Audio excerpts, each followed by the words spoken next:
Well, good morning. We are blessed and privileged to be able to be here again. I'm very glad to see so many of you out and about and here with us. Go ahead and be turning with me to Luke chapter 14, and this is going to be our text here this morning. We'll be looking specifically at verses 26 through 33, and that is going to be the basis for our study here this morning. And while you are turning there, I just want to take a very brief moment and say a brief word about the fellowship next Sunday. So for all the young families and young adults, married, unmarried, if you fall into that category, we would, Samantha and I would love to have you come over next door and help us plan some activities. And so I hope that you will make plans to be able to be with us at that time. But Luke chapter 14, verses 26 through 33, on this occasion, Jesus has been, as he typically is, has been preaching. We're told in verse 23 that great multitudes were with him. And of course, the size of this crowd we're not told, but given the descriptive nature of it, we can assume that it was a very large number of people. And they had been listening to him preach up to this point. And so now he wants to address some things to them. And what we're going to see in our study this morning is two things. One, we are going to see that first and foremost that there is a cost to following the Lord, but also we are going to see as well that there is a cost to building. And kind of keeping in the idea and the general spirit of our theme for the year of Rise and Build, I thought this would be a somewhat appropriate text for our study here today, because he is going to speak of some building in this particular section. So that's where I want us to set our minds and kind of give the idea of where we're going to go in our time here together this morning. So the first thing that I want us to consider is that there is a cost of building, and that is putting the Lord first in one's life. Verse 26, he begins this discourse, "If anyone comes to me and does not hate his father and mother, wife and children, brothers and sisters, yes, and his own life also, he cannot be my disciple." Now, why would he be addressing this to this multitude that was following him? Well, they were following him for a reason. They wanted to hear his teaching. Some of them had probably undoubtedly witnessed some of the miracles. Others perhaps had heard about it secondhand, and they wanted to go and to see for themselves, and so they were following out of curiosity. And so Jesus wants them to understand that there is more to it than just listening to teaching. How many of us, especially when we were younger, we had to listen to, we had to read, and we had to study and learn about things that we really didn't have much of an interest in. We did it because we had to, not because we wanted to, and it was probably quickly forgotten. Here, he wanted them to understand that they were to be doers as well as hearers. And that with doing, there comes a cost. And so first of all, notice that following Jesus is conditional. He begins this by stating, if, a condition or a statement of condition. We need to understand that being a disciple of Jesus is a matter of free will. It is our choice 100% whether we follow after him or not. Now we know what the scriptures say in speaking of rejecting and turning away, but nonetheless it is our choice. And so he wants us to know that there's going to be a cost to this. And that cost is going to be a higher priority. And does not hate his father and mother, wife and children, brothers and sisters, yes, in his own life. Now I want to stop for a moment and I want us to think about this idea of hate. Now in our vernacular and the way in which we commonly use that word, it is a very strong expression of contempt or dislike. And given the fact that Jesus speaks so much of love, and we see that theme throughout really all the Bible in various ways, why would he tell potential disciples to hate their loved ones? Here's a question. For those of you that have children, regardless of their ages or what stage of life they're in, for those of you that have children, who was a higher priority or is a higher priority in your life? Your own children or your neighbor's children? Hopefully it's your own children. The idea behind this is a higher priority. It's not a contempt or a disdain for those in your life. But he is wanting them to understand that there was to be some sacrifice in being a disciple. And this idea of hate, for cross-reference on that, you can go to Romans 9, where Paul, in speaking of Israel and the Jews, he quotes from the Old Testament. And what does he say? God speaking, Jacob I have loved, Esau I have hated. Again, that's the idea. Who, in that context, to whom was the covenant made and given? It was given to Jacob and to his descendants. That's the idea. So now that we understand this, let us think about as well that the greater picture of this that we find in verse 26 is of selflessness. Selflessness, of course, is the idea and the concept of putting others before yourself.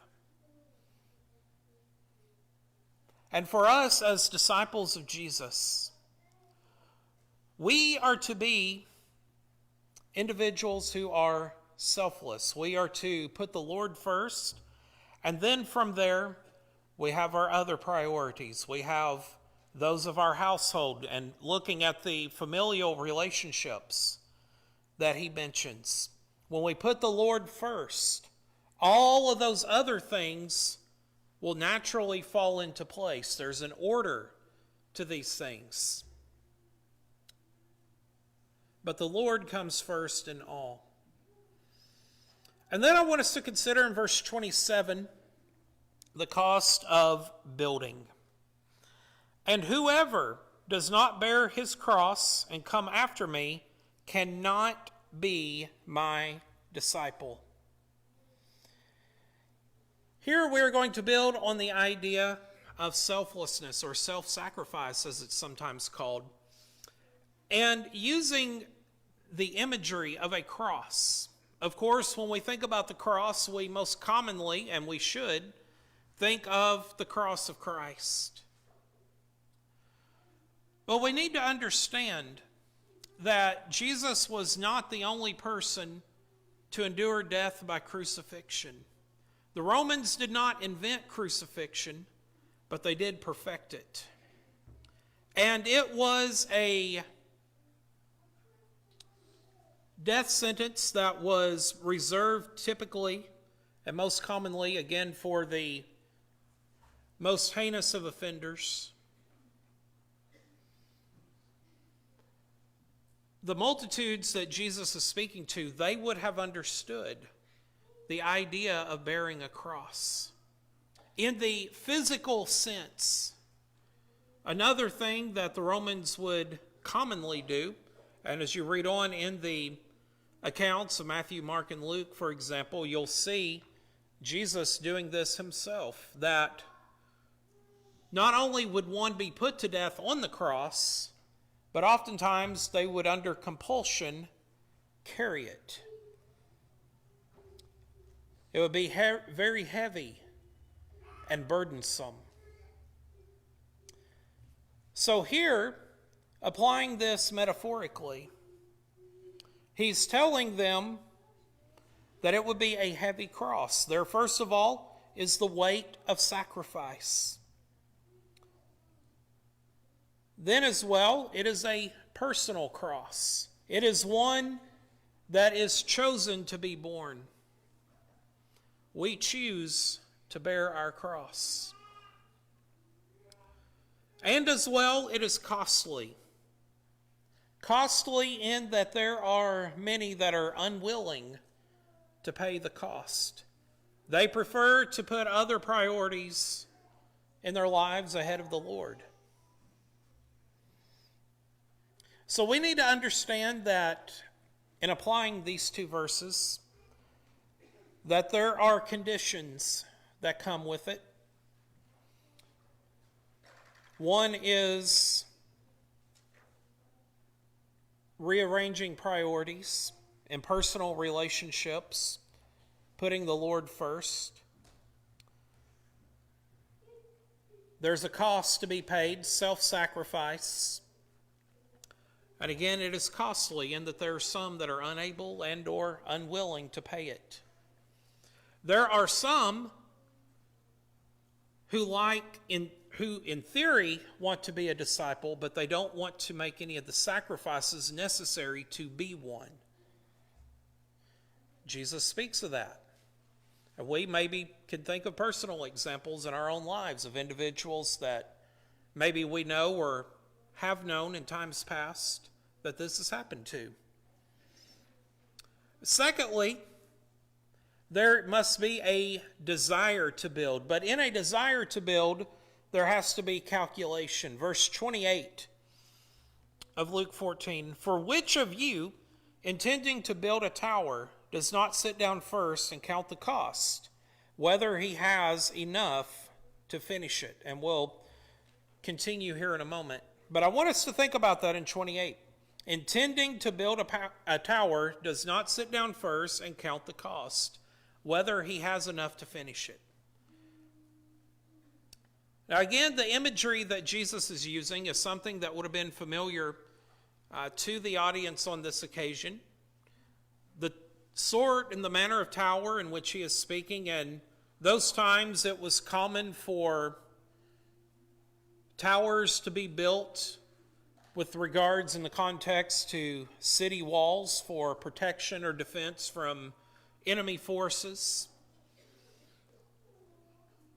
Sometimes they would be erected for the purpose of protecting agricultural products such as vineyards. But regardless,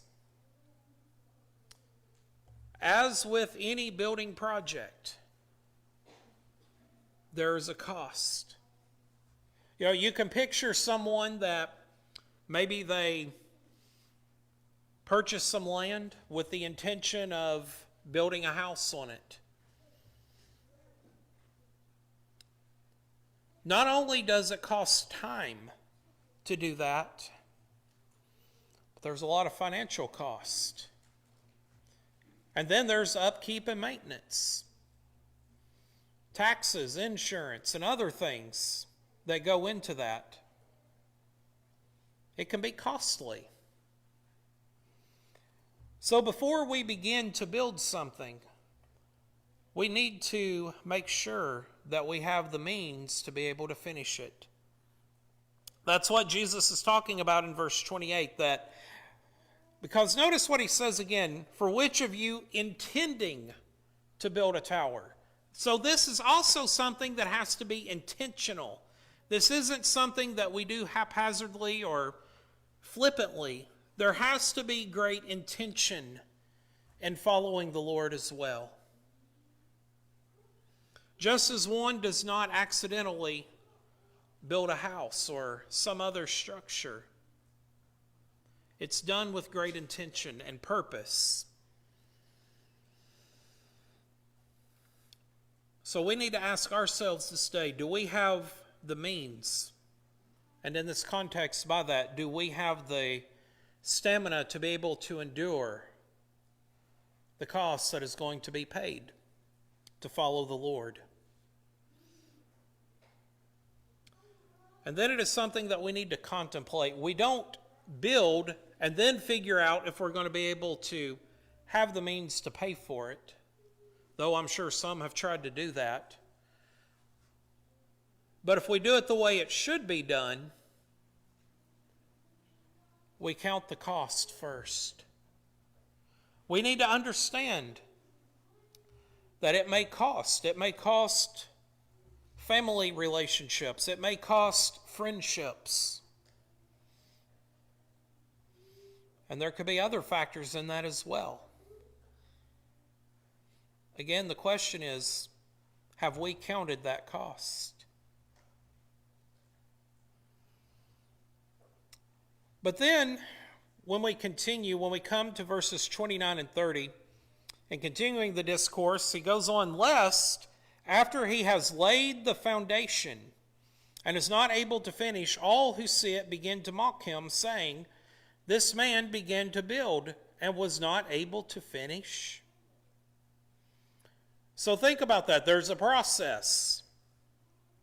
First, there's the intent to build. Secondly, there's the cost to build. But then what happens when it's not seen through?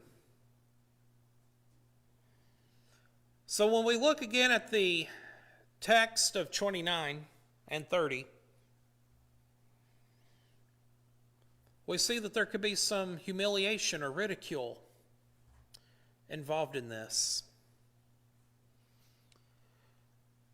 I am sure that you oftentimes see, as I do, whether it's locally or more broadly when you travel, it seems as though there is always road construction. Doesn't matter where you go, and it doesn't matter how many times you pass through. It's always there. And you notice they always seem to be in the same spot.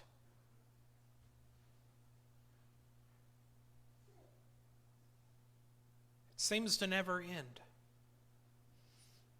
Some years ago in the city of Boston, there was an infrastructure project that was undertaken, and the idea was to construct a tunnel through one of the roadways to connect it to another area. And needless to say, it went way over budget, was never completed. It became known as the Big Dig. And it should go without saying, those who thought that it would be such a great idea was the subject of a lot of ridicule.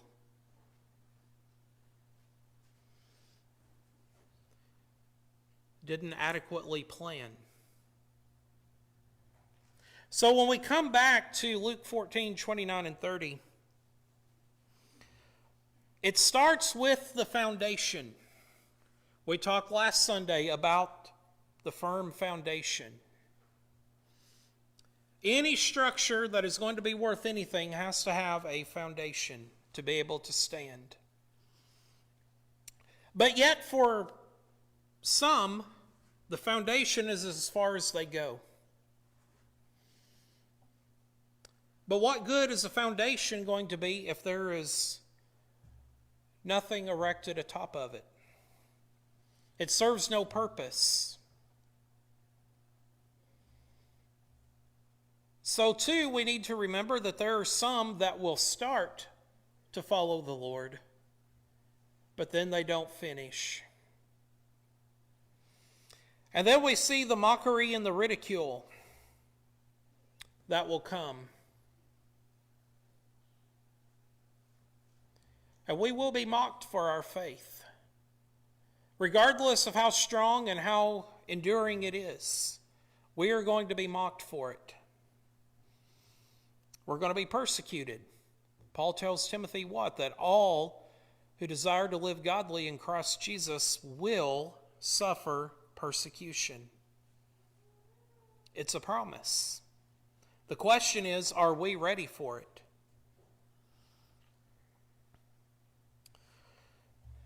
And one of the saddest things that you will see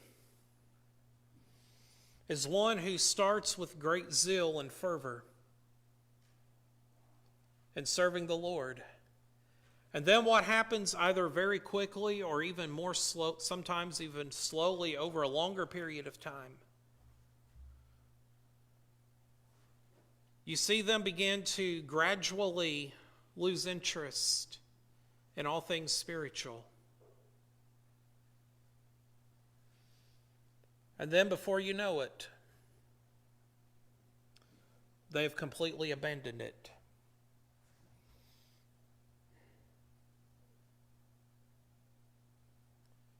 We've probably all witnessed that at some point, somewhere along the way.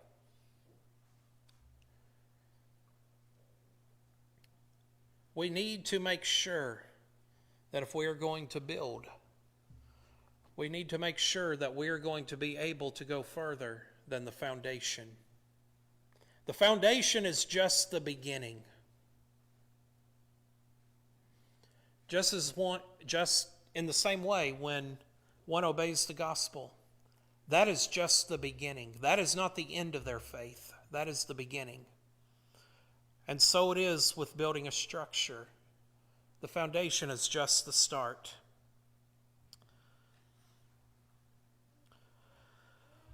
So we need to have a desire. But if we are going to have a desire, we also must be able to see it through. I'm sure we've all known of examples, some more benign and innocuous, and some more serious, but perhaps as someone having a great and strong desire to do something, and then they don't see it through. Why? Because they become distracted with other things. They lose interest, whatever it might be. We need to make sure that we can see it through. Again, we need to remember that it comes at a cost, and we need to know that cost before we start. And then thirdly, we need to understand that building will come with conflict. Let us look at going to war. When we look at verse 31, he continues by making the same point, but giving a different example. Or, what king going to make war against another king does not sit down first and consider whether he is able with 10,000 to meet him who comes against him with 20,000? Warfare requires planning and preparation. And it too can be very costly, and oftentimes is. So in this example, Jesus is teaching and giving them a vivid illustration because, again, they would have known about these things, especially in that region of the world where warfare was and still is very common. They would have known about this. And so the question is, if you have just an X number, are you going to be able to adequately fight against your foe who has double of what you have? Now, the greater point here is, of course, is not about actually going to war, but it does illustrate the point. In that there is conflict in following the Lord. And that too will come at a cost. We, as his disciples, we need to prepare for conflict to come. Maybe there has been conflict for some in times past. Maybe for others, there's conflict in the present. And maybe for others yet, there may be conflict in the future. And I'm here to tell you, if you have not yet endured this, it will come. It absolutely will. The question is, are you going to be ready for it?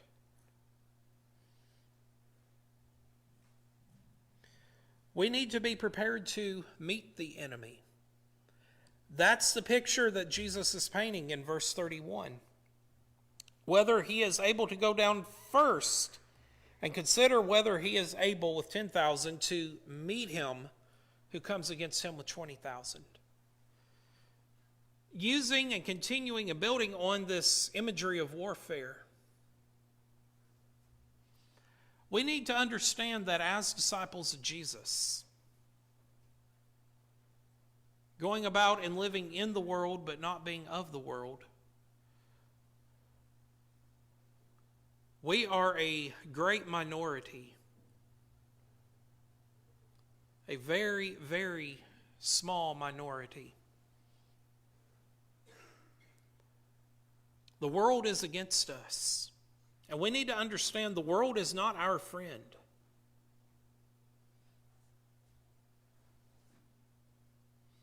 We need to be prepared for whatever comes our way, because we are vastly outnumbered. There's a saying that says that strength comes not in numbers, but in unity.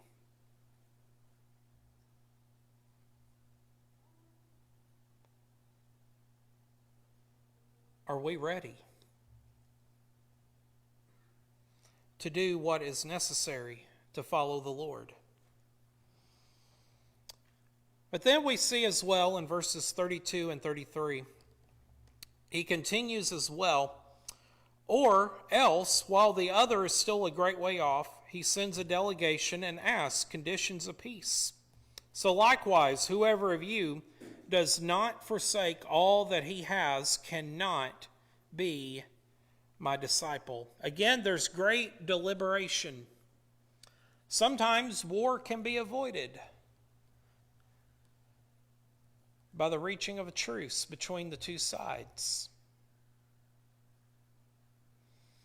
That's the example that Jesus is giving in this particular text. Now, again, I want us to think about some of the words that is used here.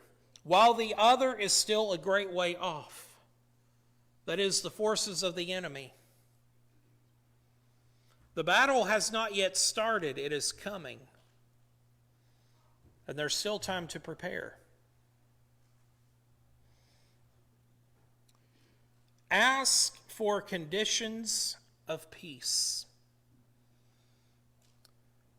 Now, I've talked in some more recent lessons about the biblical definition of peace.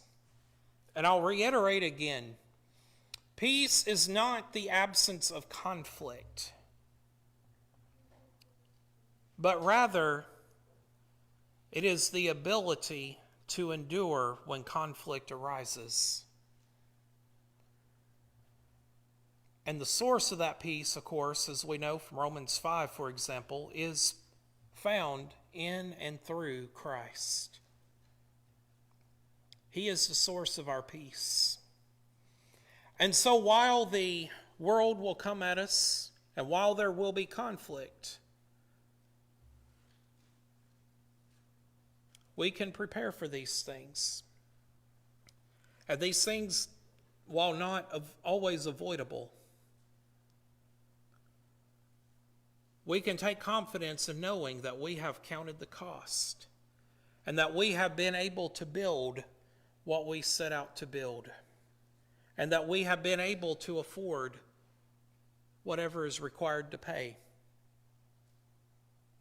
So there's deliberation in determining whether or not we will be defeated. There's anticipation, looking at the conflict that is to come. And then there's the idea of peace. Now, some will decide that the conflict is not worth the cost. And so they'll make their peace, at least as the world typically defines it, and they'll turn away.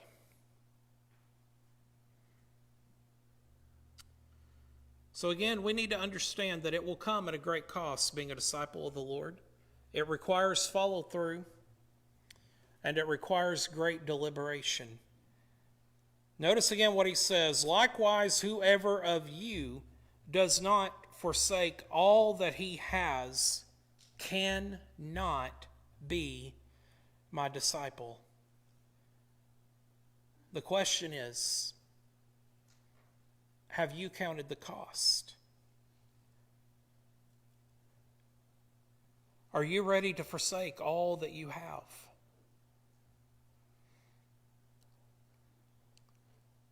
If not, why not?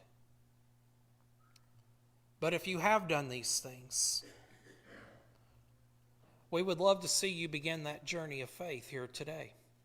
And you can do that by coming in simple faith, believing that Jesus Christ is the Son of God, confessing your faith in him, coming in repentance, and being buried with him in the waters of baptism, rising to become his new creation, as Paul says in 2 Corinthians. But if you have done these things, and you've turned away, and if you have not yet been able to finish what you have started, we too want to help you with that. We want you to be strengthened here this day. But if there's anything that we can do, spiritually speaking, to aid you here this day, we would invite you to do that while we come together and while we sing.